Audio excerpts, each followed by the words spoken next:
কেতিয়াবা আপোনালোকে কল্পনা কৰিছিলেনে মানুহৰ সলনি কুকুৰৰো আধাৰ কাৰ্ড দেখিবলৈ পাব আপোনালোকে এইখন ৰাজ্যতে ভাৰতবৰ্ষতে এনে কিছুমান কাণ্ড হৈ আছে নকৈ থাকিব নোৱাৰি এই ভিডিঅ'টো বনাই দিছো কিয়নো কিছুমান লোকে এনে কাম কৰে যিবোৰ কাম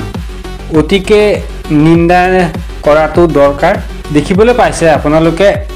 এজন মানুহৰ আধাৰ কাৰ্ড থাকিব পাৰে বা আছে সকলোৰে কেতিয়াও কল্পনা কৰিব নোৱাৰা এনে কিছুমান ঘটনা সংঘটিত হৈছে এইখন ৰাজ্যত এখন আধাৰ কাৰ্ড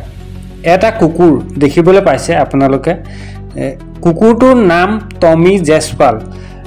দিয়া হৈছে কিয়নো সোশ্যাল মিডিয়াত অতি সোনকালে ভাইৰেল হোৱাৰ বাবে তেওঁলোকে এনে কিছুমান কাণ্ড কৰে প্ৰশাসনে ইয়াৰ ওপৰত তদন্ত চলাই আছে ভিডিঅ'টোত লক্ষ্য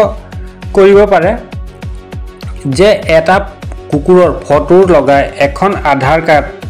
বনাই এজন লোকে ভাইৰেল হোৱাৰ বাবে অতি সহজতে তেওঁ ভাইৰেল হোৱাৰ বাবে এই কামটো কৰে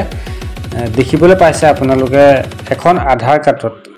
কেতিয়াও সম্ভৱ হৈ নুঠে এটা কুকুৰৰ আধাৰ কাৰ্ড বনিব পাৰে মানুহৰ সলনি ভিডিঅ'টো যদি চাই ভাল লাগিছে সঁচাকৈ শ্বেয়াৰ কৰিবলৈ নাপাহৰিব